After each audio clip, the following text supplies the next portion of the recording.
Okay, today we have learned a lesson, Dr. B.R. Ambedkar. Okay, so this lesson is written by R. Venkata Ramana. Let's know about R. Venkata Ramana. Venkata Raman is a former president of India. ಭಾರತದ ರಾಷ್ಟ್ರಪತಿಗಳು ಆಗಿದ್ರು. Okay, see the textbook. Ramaswamy Venkataraman. Ramaswamy Venkataraman was a lawyer. See, R means Ramaswamy. R means Ramaswamy. Venkataraman was a lawyer. ಇವರೇನಾಗಿದ್ರು? Lawyer ಆಗಿದ್ರು.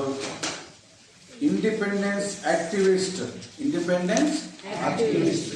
ಸ್ವಾತಂತ್ರ್ಯ ಹೋರಾಟಗಾರರು ಆಗಿದ್ರು. And politician. ಮತ್ತೇನಾಗಿದ್ರು? ರಾಜಕೀಯ ಧುರೀಣರು ಆಗಿದ್ರು. Who served as a union minister of our country.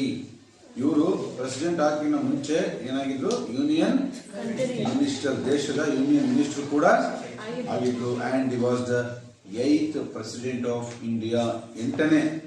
ಭಾರತದ 8ನೇ ರಾಷ್ಟ್ರಪತಿ ಯಾರು?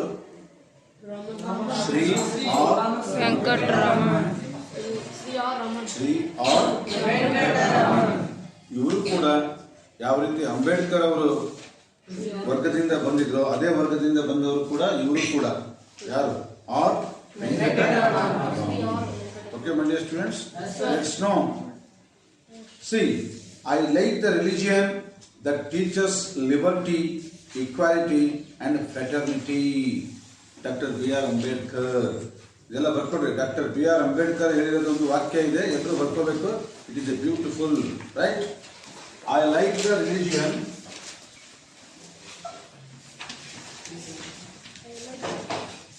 I like the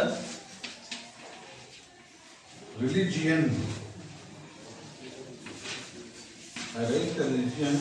that teaches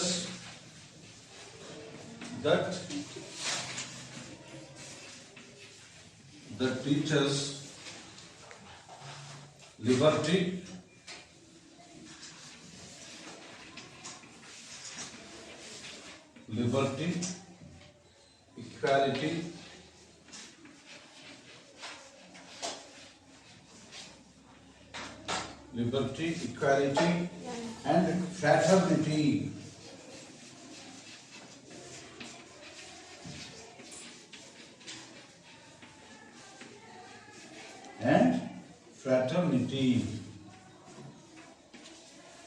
Dr.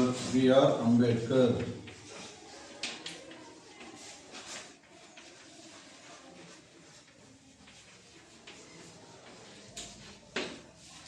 It is a beautiful quotation by Dr. B.R. Ambedkar. See, I like the religion. ನನಗೆ ಯಾವ ಧರ್ಮ ಇಷ್ಟ ಅಂತಂದ್ರೆ ಹೇಳ್ತಾರೆ ಅಂಬೇಡ್ಕರ್. ಧರ್ಮ ಅಂದ್ರೆ ಯಾವ್ದಪ್ಪ ಅಂದ್ರೆ, ಯಾವ ಧರ್ಮದಲ್ಲಿ ಏನ್ ಬೋಧನೆ ಮಾಡ್ತಾರೆ? Teachers liberty. ಲಿಬರ್ಟಿ ಅಂದ್ರೆ ಫ್ರೀಡಮ್. ಲಿಬರ್ಟಿ ಅಂದ್ರೆ ಏನು? ಫ್ರೀಡಮ್. ಯಾವ ಧರ್ಮದಲ್ಲಿ ಸ್ವಾತಂತ್ರ್ಯ ಕೊಡುತ್ತೋ, religion gives the freedom. Okay, whether it may be Hindu, Muslim, Christian, Sikh, Isai, Bible, Quran, you take any religion, that religion teaches us to liberty. ಸ್ವಾತಂತ್ರ್ಯ ಇರಬೇಕು. ಯಾವುದೇ ಧರ್ಮ ತಗೊಳ್ಳಿ, ಸ್ವಾತಂತ್ರ್ಯವನ್ನು ಕೊಡಲಿಲ್ಲ ಅಂದ್ರೆ ವ್ಯಕ್ತಿಗೆ, ಮನುಷ್ಯನಿಗೆ ಅದು ಧರ್ಮವೇ ಅಲ್ಲ. ಅಂಬೇಡ್ಕರ್ ಹೇಳಿದರು, ನನಗೆ ಯಾವ ಧರ್ಮ ಇಷ್ಟ ಅಂತ ಹೇಳ್ತಾರೆ ಅಂಬೇಡ್ಕರ್. ಸ್ವಲ್ಪ ನೋಡಿ, ನೀವು ಚಿಂತೆ ಮಾಡಬೇಕು. ಯಾವ ಧರ್ಮದಲ್ಲಿ ಸ್ವಾತಂತ್ರ್ಯ ಇರಲ್ವೋ ಆ ಧರ್ಮ ಯಾರಿಗೂ ಬೇಡ. ತಗೊಂಡೇನ್ ಮಾಡ್ಬೇಕು? ಸ್ವಾತಂತ್ರ್ಯ ಯಾಕೆ ಬೇಕು? ನಾವು ಬೆಳವಣಿಗೆ ಬೇಕಲ್ಲ, ನಾವು ಬೆಳಿಬೇಕಲ್ಲ. ಬೆಳಿಬೇಕಾದ್ರೆ ಮೊದಲನೇದು ಏನಿರ್ಬೇಕು? ಸ್ವಾತಂತ್ರ್ಯ ಬೇಕು. ನಾವು ಒಂದು ಸಸಿ ತಗೊಂಡ್ಬಂದು ರೂಮೊಳಗೆ ಕೂಡ ಹಾಕಿ ಇಟ್ರೆ ಸಸಿ ಏನಾಗುತ್ತದೆ? ಒಣಗೋಗುತ್ತೆ. ಸ್ವಾತಂತ್ರ್ಯ ಇಲ್ಲ. ಅದಕ್ಕೇನಿರ್ಬೇಕು? ಸ್ವತಂತ್ರವಾಗಿ ಗಾಳಿ ಬರಬೇಕು, ಸೂರ್ಯನ ಕಿರಣಗಳು ಬರಬೇಕು, ನೀರಿರ್ಬೇಕು. ಅದು ಹೊಸದಾಗಿ ಚೆನ್ನಾಗಿ ಹೊರಗಡೆ ಇದ್ದಾಗ ಅದು ಬೆಳೀತದೆ. ಕೂಡಾಕಿ ಒಳಗಡೆ ಬಂದ್ ಮಾಡಿಬಿಟ್ರೆ ಲಿಬರ್ಟಿನ. ಅದಕ್ಕೆ ಮೈ dear students, liberty is very important. ನಾವು ಬದುಕಬೇಕು ಅಂದ್ರೆ ಬರೀ ಊಟ ಅನ್ನ ನೀರು ತಗೊಂಡ್ರಲ್ಲ. ಸ್ವಾತಂತ್ರ್ಯ ಇಲ್ಲದ ನೀರು, ಸ್ವಾತಂತ್ರ್ಯ ಇಲ್ಲದ ಊಟ ಬದುಕೆ ಅಲ್ಲ. ನಿಮಗೆ ಟೆಸ್ಟ್ ಮಾಡಿ ನೋಡ್ತೀನಿ. ಇದೇ ರೂಮಲ್ಲಿ ಕೂಡ ಹಾಕ್ತೀನಿ, ಟೈಮ್ ಟು ಟೈಮ್ ನೀರು ಕೊಡ್ತೀನಿ, ನೀವು ಏನ್ ಕೇಳ್ತಾರೆ ಊಟ ಕೊಡ್ತೀನಿ, ಹೊರಗೆ ಬಿಡಲ್ಲ. ಇಲ್ಲೇ ಇರ್ಬೇಕು ನೀವು ಬೆಳಿಗ್ಗಿಂದ ರಾತ್ರಿವರೆಗೆ. ಅಂದ್ರೆ ನಿಮ್ ನೀರು ಬೇಡ, ನಿಮ್ ಊಟನೂ ಬೇಡ, ಬಂದು ನಮಗೆ ಹೊರಗೆ ಬಿಡೋದು. ನಾನು ಹೆಂಗಾರ ಬದುಕಂತೀನಿ. Is it? So that is very very important for growing, develop. ಅದಕ್ಕೆ ಹೇಳ್ತಾರೆ ನೋಡಿ, ಬಂಗಾರದ ಪಂಜರ, ಬಂಗಾರದ ಪಂಜರದಲ್ಲಿ, ಬಂಗಾರದ ಸ್ಪೂನಿನಲ್ಲಿ, ಬಂಗಾರದ ತಟ್ಟೆಯಲ್ಲಿ ನಿನಗೆ ಊಟ ಹಾಕ್ತೀನಿ, ನಾನು ಕೇಳ್ದಂಗೆ ಮಾಡ್ತಿರ್ಬೇಕು. ನಿನಗೆ ಸ್ವಾತಂತ್ರ್ಯ ಇಲ್ಲ ಅಂತಂದ್ರೆ ಯಾರಿರ್ತೀರಿ? ಬಂಗಾರದ ಪಂಜರ ನೀನೇ ಇಟ್ಕೋ, ಬಂಗಾರದ ಸ್ಪೂನ್ ನೀನೇ ಇಟ್ಕೋ, ನಾನು ಇರಲ್ಲ. ನಾನು ಹೆಂಗಾದ್ರೂ ಮಾಡಿ ಸ್ವತಂತ್ರವಾಗಿ ಇರ್ತೀನಿ ಅಂದರೆ. ಅದಕ್ಕೆ ಡಾಕ್ಟರ್ B.R. ಅಂಬೇಡ್ಕರ್ ಹೇಳ್ತಾರೆ, ಯಾವ ಧರ್ಮದಲ್ಲಿ ಸ್ವಾತಂತ್ರ್ಯ ವಿರುವುದಿಲ್ವೋ ಆ ಧರ್ಮ ನಾನು ಇಷ್ಟಪಡಲ್ಲ. ಅದಕ್ಕೆ ಅವನು ಇಷ್ಟಪಡೋ ಧರ್ಮದಲ್ಲಿ ಏನಿರ್ಬೇಕು? Liberty, freedom. ಯಾವ ಧರ್ಮ ಬೋಧನೆ ಮಾಡಬೇಕು? ಧರ್ಮ ಏನ್ ಬೋಧನೆ ಮಾಡಬೇಕು? ಸ್ವಾತಂತ್ರ್ಯವನ್ನು ಕೊಡು, ನಿಮ್ಮ ಪ್ರಜೆಗಳಿಗೆ, ಭಕ್ತರಿಗೆ ಸ್ವಾತಂತ್ರ್ಯವನ್ನು ಕೊಡು ಅಂತ ಹೇಳಬೇಕು ಧರ್ಮ. ಮತ್ತೆ ಕೊಡ್ಬೇಕು? ಈಕ್ವಾಲಿಟಿ, ಸಮಾನತೆಯನ್ನ ಬೋಧಿಸು. ಯಾರು ಮೇಲಿಲ್ಲ, ಯಾರು ಕೆಳಗಿಲ್ಲ, ನಾವೆಲ್ಲರೂ ಸಮಾನರು. We are all equal, we are all equal. ಯಾವ ಧರ್ಮ ಬೋಧಿಸಬೇಕು? ಯಾವುದೇ ಧರ್ಮ ತಗೋ, ಐ ರೆಸ್ಪೆಕ್ಟ್ ರಿಲಿಜಿಯನ್. ಯಾವುದೇ ಧರ್ಮವನ್ನು ತಗೋ, ನಾನು ಯಾವ ಧರ್ಮವನ್ನು ಮೆಚ್ತೀನಿ ಅಂತ ಹೇಳಿದ್ರೆ, ಯಾವ ಧರ್ಮ ಸಮಾನತೆಯನ್ನು ಸಾರುತ್ತೋ ಅದನ್ನು ನಾನು ಮೆಚ್ತೀನಿ ಅಂತ ಹೇಳಿದ್ರೆ. ಫ್ರೆಟರ್ನಿಟಿ, ಸಹೋದರತ್ವ, ಸಹೋದರತೆ. ನಾವೆಲ್ಲರೂ ಅಣ್ಣ ತಮ್ಮಂದಿರಿದ್ದಾಗೆ. ಫ್ರೆಟರ್ನಿಟಿ ಅಂದ್ರೆ ಏನು? ಫ್ರೆಟರ್ನಿಟಿ ಭಾವೈಕ್ಯತೆ. ನಾವೆಲ್ಲರೂ ಒಂದೇ. ನಾವು ಯಾರು ಕೂಡ ನೀನು ಕಪ್ಪಿದ್ಯಾ, ನೀನು ಬೆಳಗಿದ್ಯಾ, ನೀನು ಶ್ರೀಮಂತ, ನಾನು ಬಡವ, ಯಾವುದನ್ನ ಬೋಧಿಸಲ್ಲ ಧರ್ಮ. ಆ ಧರ್ಮನೇ ನಾನು ಮೆಚ್ಚತಕ್ಕಂಥ ಧರ್ಮ ಅಂತ ಹೇಳಿದ್ರೆ ಯಾರು? ಯಾಕೆ ಕೇಳಿರ್ಬೋದು ಅವ್ರು ಹಂಗೆ ಅಂದ್ರೆ, ಕೆಲವೊಂದು ಧರ್ಮಗಳು ಕೇವಲ ಸೀಮಿತವಾಗಿ ಅಷ್ಟೇ. ಆ ಧರ್ಮನೇ ಅರ್ಥ ಮಾಡ್ಕೋಬೇಕು.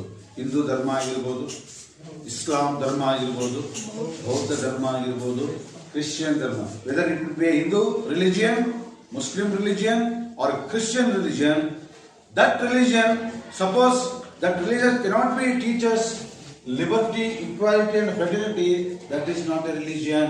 ಅದು ಧರ್ಮನೇ ಅಲ್ಲ. ಯಾಕೆಂದ್ರೆ ಎಲ್ಲಾ ಧರ್ಮವನ್ನ ಗೌರವಿಸ್ತೀವಿ ನಾವು. ಯಾಕಂದ್ರೆ ಹಿಂದೂ ಧರ್ಮದಲ್ಲಿ ಸ್ವಾತಂತ್ರ್ಯತೆ ಇದೆ, ಸಮಾನತೆ ಇದೆ, ಸಹೋದರತೆ ಇದೆ. ಕುರಾನ್ ಧರ್ಮದಲ್ಲೂ ಸಹೋದರತೆ ಇದೆ, ಸ್ವಾತಂತ್ರ್ಯನೂ ಇದೆ, ಸಮಾನತೆ ಇದೆ. ಕ್ರಿಶ್ಚಿಯನ್ ಧರ್ಮ ಅದರಲ್ಲಿ ಎಲ್ಲಾ ಧರ್ಮದಲ್ಲಿ ಇದೆ. In the world religion there must be a liberty, equality and fraternity. My dear student, okay, so that religion is I want ಅಂತ ಹೇಳ್ತಾರೆ. ಯಾರು? It's a beautiful, is it not? Don't forget it. You don't forget it, keep it in your mind and follow. ಅದನ್ನ ನಾವೇನ್ ಮಾಡಬೇಕು? Follow ಮಾಡಬೇಕು. See, this is a classroom, is it? In this classroom there are so many caste peoples are there. ಎಲ್ಲ ಜಾತಿಯ ವಿದ್ಯಾರ್ಥಿಗಳು ಇಲ್ಲಿ ಕೂತ್ಕೊಂಡಿದ್ದೀವಿ, ಹೌದಲ್ಲ? So ನಾವೆಲ್ಲರಿಗೂ liberty ಕೊಟ್ಟಿದ್ದೀವಿ, ಹೌದಲ್ಲ? The classroom, the teachers, our school gives you the liberty, is it not? Full freedom ಇದೆಯಲ್ಲ.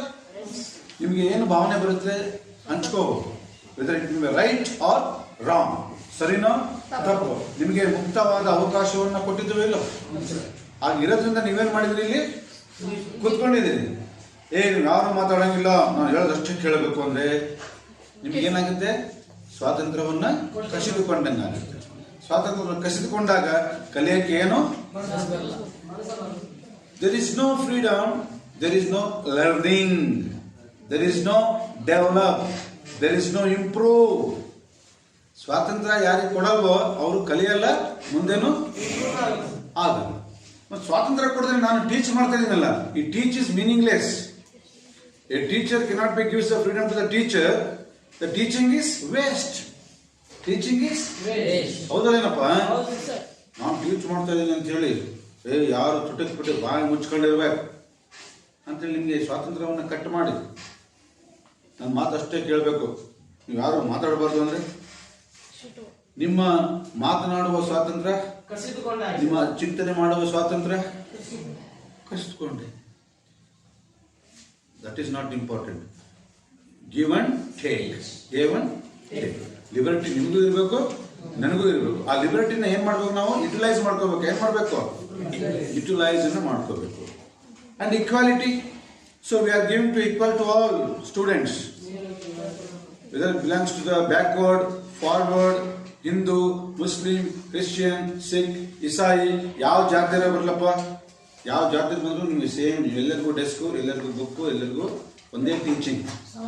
ಹಿಂದೂಗೊಂದು teaching, ಮುಸ್ಲಿಮ್ಗೊಂದು teaching, ಕ್ರಿಶ್ಚಿಯನ್ಗೊಂದು teaching ಮಾಡ್ತಾ ಇದ್ದೀನಿ. ನಾನು ಎಲ್ಲರಿಗೂ ಟೀಚಿಂಗ್ ಏನ್ ಮಾಡ್ತಾ ಇದ್ದೀನಿ?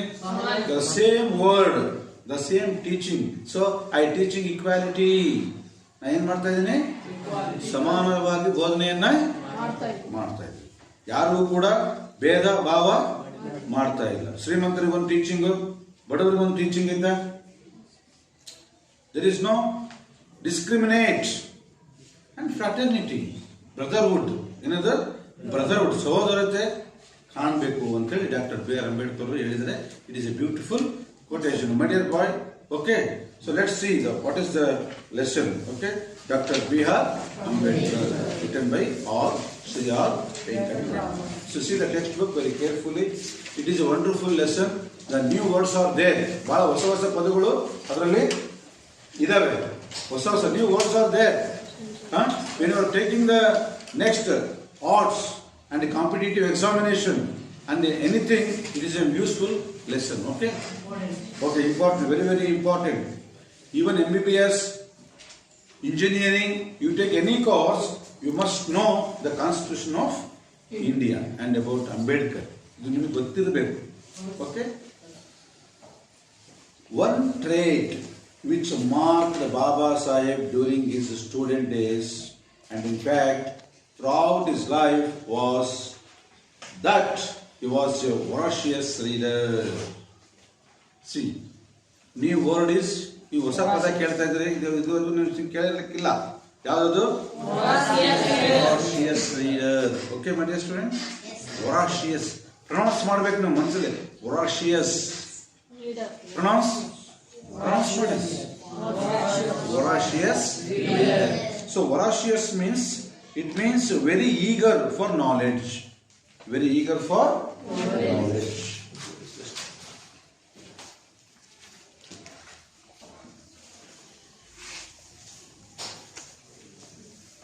Write down voracious.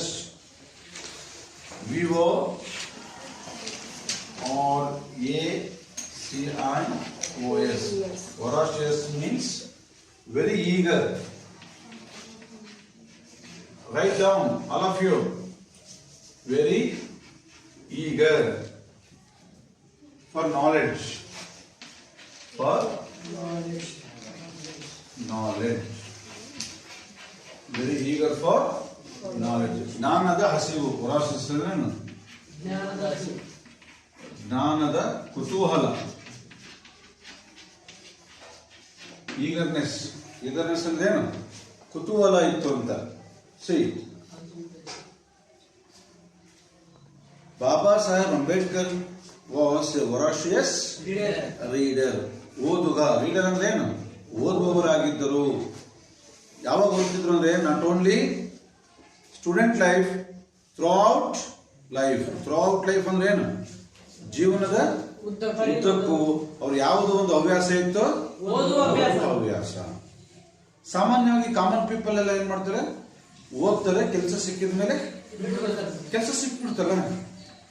ಯಾವ್ದಾದ್ರು ಒಂದು ಕೆಲಸ ಸಿಕ್ಕಿದ್ರೆ it is a stop. Reading is stop. But Ambedkar did not stop till death. ಅವರು ಸಾಯುವವರೆಗೂ ಓದುವ ಹವ್ಯಾಸ ಇತ್ತು. ಅರ್ಥ ಆಯ್ತಲ್ಲ?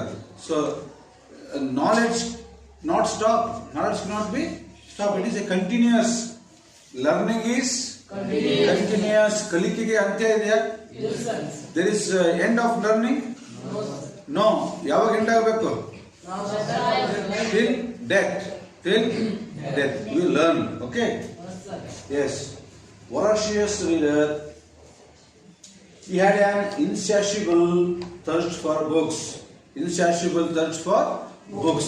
ಅವರಿಗೆ ಬಹಳ that which cannot be satisfied. Insatiable. Insatiable. Insatiable means that which cannot be satisfied.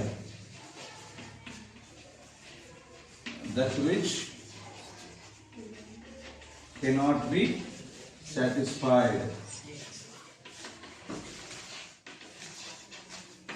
ತೃಪ್ತಿಪಡಿಸಲಾಗದ ಅಂದ್ರೆ ತೃಪ್ತಿಪಡಿಸಲಾಗದ. No satisfied. ಸ್ಯಾಟಿಸ್ಫೈಡ್ ಅಂದ್ರೆ ಏನು? ತೃಪ್ತಿ. ನಾವೇನಾದ್ರೂ ಒಂದು ಆಹಾರವನ್ನು ಸೇವಿಸಿದಾಗ, ನೀರನ್ನು ಕುಡಿದಾಗ ನಮ್ಗೆ ಏನಾಗುತ್ತೆ? ತೃಪ್ತಿ ಆಗುತ್ತೆ. ಆದ್ರೆ ಜ್ಞಾನಕ್ಕೆ ಎಷ್ಟು ಜ್ಞಾನ ತಗೊಂಡ್ರು ತೃಪ್ತಿ ಆಗಬಾರ್ದು. ನಾವು ಜ್ಞಾನವನ್ನ ಪಡಿತಿರ್ಬೇಕಾದ್ರೆ ಸಾಕೇನಪ್ಪ ಜ್ಞಾನ ಅಂದ್ರೆ ಸಾಕು ಅಂತ ಅನ್ಬಾರ್ದು. ಇನ್ನು ಬೇಕು ಬೇಕು ಅಂತಾನೆ ಇರಬೇಕು. ಊಟ, ಅನ್ನ, ನೀರು, ಅಂತಸ್ತು, ಒಂದು ಬಿಲ್ಡಿಂಗ್ ಬೇಕು, ಒಂದು ಬಿಲ್ಡಿಂಗ್ ಸಾಕಪ್ಪ ಅಂತ, 2 ಬಿಲ್ಡಿಂಗ್ ಬೇಕಾ ಸಾಕಪ್ಪ ಅಂತ. Verity as knowledge. ನಾಲೆಡ್ಜ್ ಸಾಕು ಬಾಡಪ್ಪ ಸಾಕಾಯ್ತು ಅನ್ನಂಗಿಲ್ಲ. Knowledge is insatiable, unsatisfied. ತೃಪ್ತಿ ಪಡಿಸೋಕೆ ಆಗದೇ ಇಲ್ಲ. ಅದಕ್ಕೆ ದ ಗ್ರೇಟ್ ಪೀಪಲ್ ಹೇಳ್ತಾರೆ ನೋಡಿ. ಗ್ರೇಟ್ ಪೀಪಲ್ ಏನ್ ಹೇಳ್ತಾರೆ ಗೊತ್ತಾ? So we R A student ಅಂತ ಕೇಳ್ತಾರೆ. ಅರ್ಥ ಆಯ್ತಾ? ಬಹಳ ಮಹಾತ್ಮರು ಏನ್ ಹೇಳ್ತಾರೆ ಗೊತ್ತಾ? ನಾನು ಇನ್ನೂ ಕಲಿಯೋದು ಇದೆ ಅಂತ ಹೇಳ್ತಾರೆ. ಯಾರು ಹೇಳೋದನ್ನ? ತಿಳಿದವರು ಹೇಳುತ್ತಾರೆ. ನ್ಯಾರೋ ಮೈಂಡೆಡ್ ಪೀಪಲ್ ಏನಂತ ಗೊತ್ತೇನು? ಸಾಕಪ್ಪ ನಾನು ಬಹಳ ಕಲ್ತ್ಬಿಟ್ಟಿದ್ದೀನಿ, ನನಗೆ ಬಹಳ ಸುಸ್ತಾಗ್ಬಿಟ್ಟಿದೆ, ಐ ಆಮ್ ಸೋ ಟಯರ್ಡ್, ನನಗೆ ತೃಪ್ತಿ ಸಿಕ್ತು ಅಂತಾರಲ್ಲ. ನಾಲೆಡ್ಜನ್ನ ಗೇನ್ ಮಾಡೋದ್ರಲ್ಲಿ ತೃಪ್ತಿ ಸಿಗಲ್ಲ. ಯಾರು ಸಿಕ್ತು ಅಂತ ಹೇಳ್ತಾರ is A fools, is A pool. ಅದಕ್ಕೆ ಬಹಳ ಜನ ನೋಡಿ, ಬಹಳಷ್ಟು ಜನ ಜ್ಞಾನಿಗಳು ಏನ್ ಹೇಳ್ತಾರೆ ಗೊತ್ತಾ? ಅಯ್ಯೋ ನಾನು ಇನ್ನೂ ಕಲಿಬೇಕು, ನನಗೆ ಸಾಕಾಗಿದೆ ಅಂತ ಹೇಳಲ್ಲ ಅವರು, ನನಗೆ ತೃಪ್ತಿ ಆಗಿದೆ ಅಂತ ಹೇಳಲ್ಲ. ಹೇಳಬಾರ್ದು ಅಂತ ಅನಿಸುತ್ತೆ ನನಗೆ. Is it? Are you satisfied with your knowledge? ನಿಮಗೆ ತೃಪ್ತಿ ಆಗಿದೆ ನಿಮ್ಮ ಜ್ಞಾನದ ಬಗ್ಗೆ? ಇಲ್ಲ ಸರ್, ನನಗೆ ಇನ್ನೂ ತೃಪ್ತಿ ಆಗಿಲ್ಲ ಅಂತ ಅನ್ಬೇಕು. ಓಕೆ, ಸೊ ಇನ್ಸ್ಯಾಟಿಬಲ್, ತೃಪ್ತಿ ಪಡಿಸಲಾಗದ. Insatiable, unsatisfied. Unsatisfied, cannot be satisfied. Satisfied, satisfied ಅಂದ್ರೆ ಅನ್ಸ್ಯಾಟಿಬಲ್ ಇಲ್ಲ. There is no word unsatiable. Unsatisfied, satisfied, insatiable. Insatiable means that cannot be satisfied. Unsatisfied, unsatisfied, unsatisfied ಅಂದ್ರೆ ತೃಪ್ತಿಪಡಿಸಲ ಆಗದೇ ಇರ್ತಕ್ಕಂಥದ್ದು ಅಂತ. Okay, so the Ambedkar has a unsatiable thirst for books. Very important. ಯಾವುದು? Books. ಅವ್ರು ಯಾವ್ದ್ರ ಬಗ್ಗೆ ಮಾತಾಡ್ತಿದ್ದಾರೆ? ಬುಕ್ಸ್, ಪುಸ್ತಕಗಳು.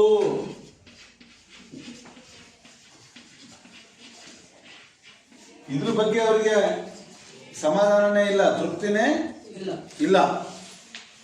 ಸಿ ಫಾರ್ ಎಕ್ಸಾಂಪಲ್, ನೀವು any take of good bread ತಗೊಂತೀರಿ, ಮ್ಯಾಂಗೋಸ್, ಫುಡ್, ಎನಿಥಿಂಗ್. ನೀವು 1 ಪ್ಲೇಟ್ ತಗೊಂತೀರಿ, 2 ಪ್ಲೇಟ್ ತಗೊಂತೀರಿ, ಅವ್ರಿಗೆ ನಿಮ್ಗೆ ಅನ್ಸುತ್ತೆ ಸಾಕಪ್ಪ ಸಾಕಪ್ಪ ಅಂತ. So I am so satisfied, I don't want ಅಂತೀರಿ. ವೇರ್ ಬುಕ್ಸ್,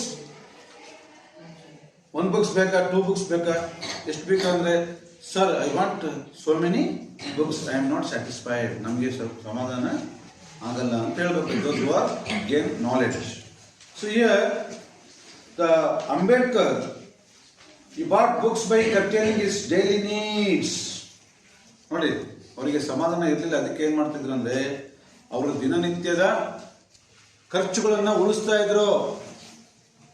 ದಿನನಿತ್ಯದ ಖರ್ಚುಗಳನ್ನು ಉಳಿಸಿ, ಆ ಉಳಿಸಿದ ಹಣದಿಂದ ಪುಸ್ತಕಗಳನ್ನ ಪರ್ಚೇಸ್ ಮಾಡ್ತಿದ್ರು. ಡೈಲಿ ನೀಡ್ಸ್, ಈ curtail daily needs and purchase so many books, so many books.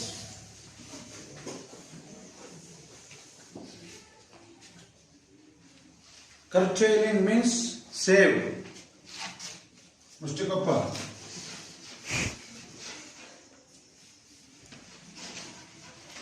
curtailing means saving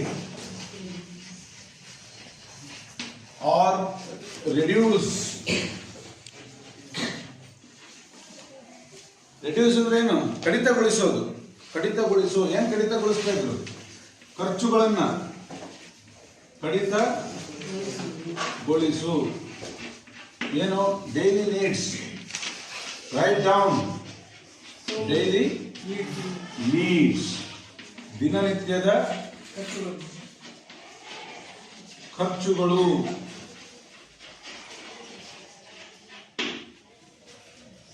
ದಿನನಿತ್ಯದ ಖರ್ಚುಗಳನ್ನು ಕಡಿತಗೊಳಿಸಿ ಪುಸ್ತಕಗಳನ್ನು ಕೊಂಡುಕೊಳ್ತಾ ಇದ್ರು. Right? So in this way, in New York, he is said to have purchased about 2,000 old books, and it is recorded that at the time of the second round table conference in London, he bought so many books that they had to be sent to India in 32 boxes. My dear students, see, think about the thirst. ನೋಡ್ರಿ, ಅವ್ರದ್ದು ಹಸಿವು ಹೆಂಗಿದೆ ಅಂದ್ರೆ, ನಾವೆಲ್ಲ ಬೇರೆ ದೇಶಕ್ಕೆ ಹೋಗ್ತೀವಿ, ಹೊರ ದೇಶಕ್ಕೆ ಹೋಗ್ಬೇಕಾಗಿದ್ರೆ ನಾವು ಹೊರ ದೇಶದಲ್ಲಿ ಸಿಗುವ ಬೆಲೆ ಬಾಳುವ ವಸ್ತುಗಳನ್ನು ಕೊಂಡ್ಕೊಂತೀವಿ ನಾವು. Is it? When you are going to tour, you purchase dress, ornaments, is it not? Spec, hat, is it not? Yes. You purchase that kind of things, is it not? But Dr. B.R. Ambedkar thirst for books. He purchased nearly 2,000 old books. See, think about their thirst. ಅವ್ರ ಬಗ್ಗೆ ಯೋಚನೆ ಮಾಡ್ರಿ. ಅವ್ರ ಹಸಿವು ಏನಿತ್ತು ಅಂತ? ಓದುವ ಆಸಕ್ತಿ. ಅದಕ್ಕೆ ಹೇಳ್ತೀವಿ, ನಿಮ್ಮ ನಿಮ್ಮ ನಿಮ್ಮ ಆಲೋಚನೆಗಳು ಹೆಂಗಿರ್ತವೋ ಅಂತ ಆಲೋಚನೆಗಳನ್ನು ನಾವು ಮಾಡ್ತೀವಿ. ಓದಿನ ಬಗ್ಗೆ ನಮಗೆ ಆಸಕ್ತಿ ಇಲ್ಲ ಅಂದ್ರೆ ನಾವು ಪುಸ್ತಕಗಳನ್ನ ತಗೊಳ್ಳಲ್ಲ. ಬರೀ ತಿನ್ನುವ ಆಸಕ್ತಿ ಇದ್ದರೆ ತಿನ್ನೋದನ್ನೇ ಪರ್ಚೇಸ್ ಮಾಡ್ತೀವಿ. ಬೇಕರಿ, ಹೋಟೆಲ್, ಸಿನಿಮಾ ಇಂಥವೇ ನೋಡ್ತೀವಿ ನಾವು. ಯಾಕಂದ್ರೆ ನಮ್ಗೆ ಆಸಕ್ತಿ ಏನದು? ಅಂತ ಆಸಕ್ತಿ ಅಂತ ಪ್ಲೇಸೇ ಹುಡ್ಕೊಂತ ಹೋಗ್ತೀವಿ ನಾವು. ಓದುವ ಹವ್ಯಾಸ ಇದ್ರೆ ನಾವು ಎಲ್ಲಿ ಮನಸ್ಸು ಎಲ್ಲಿ ಹೇಳ್ಕೊಂಡು ಹೋಗುತ್ತೆ? ಪುಸ್ತಕದ ಅಂಗಡಿಯಿಂದ ಕರ್ಕೊಂಡು ಹೋಗುತ್ತೆ. ಅಲ್ಲಿ ಏನ್ ಕೇಳ್ತೀವಿ ನಾವು? ಹೊಸ ಹೊಸ ಪುಸ್ತಕ, tell me, show me the new books, new books show me ಅಂತೀವಿ ನಾವು. ನಾವು ಯಾರು ಕೂಡ ಪುಸ್ತಕದ ಕಡೆ ಹೋಗಲ್ಲ ಅಂದ್ರೆ ನಮ್ಮ ಹ್ಯಾಬಿಟ್ ಅದು ಅಲ್ಲ. ನಾವು ಟೂರ್ ಕರ್ಕೊಂಡು ಹೋಗಿ ನಾವು going to arrange a tour, ಬಹಳ ಜನ ಬೇಕರಿ ಕಾಣ್ತು ಅಂದ್ರೆ ಎಲ್ಲ ಅಲ್ಲಿ ನೋಡೋಗ್ತಾರೆ. ನೋಡಿದ್ರೆ ಬುಕ್ ಸ್ಟಾಲ್ ಹತ್ರ ಒಬ್ರು ಇರಲ್ಲ. This kind of book stall, this is a bakery. Okay, when you go to the childrens, almost all ಯಾವ ಕಡೆ ಹೋಗ್ತೀರಿ ನೀವು? Majority of the students going to the bakery because their habit, eating habit, not reading habit, okay, not writing the knowledge gain. ನಿಮ್ಮ habit ಗೊತ್ತಾಯ್ತಲ್ಲ, ನಿಮ್ಮ interest ಏನಂತ ಗೊತ್ತಾಯ್ತಲ್ಲ, ಅದು ಯಾರೋ ಇಬ್ರು ಆ ಬೇಕರಿ ಬಿಟ್ಟು ಪುಸ್ತಕದ ಅಂಗಡಿ ಹತ್ರ ಹೋದ ಅಂದ್ರೆ that is a good habit. Is it not, my dear students? So Dr. B.R. Ambedkar visit London. London ಯಾವುದಕ್ಕೆ ಹೋಗಿದ್ರು ಗೊತ್ತಾ? ಅವರು ರೌಂಡ್ ಟೇಬಲ್ ಕಾನ್ಫರೆನ್ಸ್. ಬ್ರಿಟಿಷ್ನವ್ರು ಕರೆದಿದ್ದದು ಅವಾಗ ರೌಂಡ್ ಟೇಬಲ್ ಕಾನ್ಫರೆನ್ಸ್.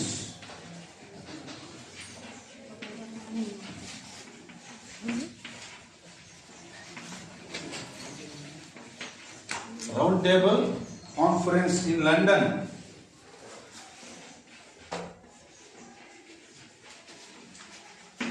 ದುಂಡು ಮೇಜಿನ ಪರಿಷತ್.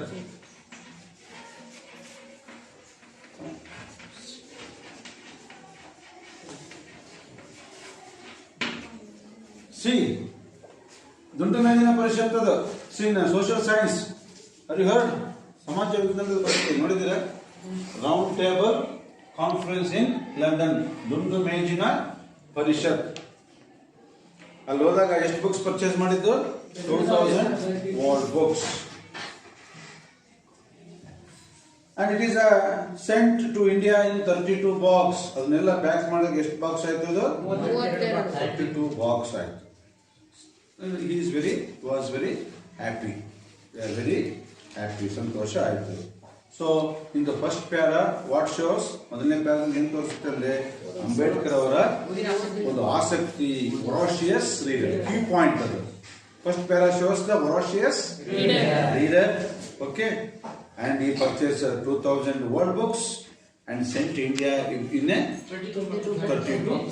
Okay, my dear students. So let's see.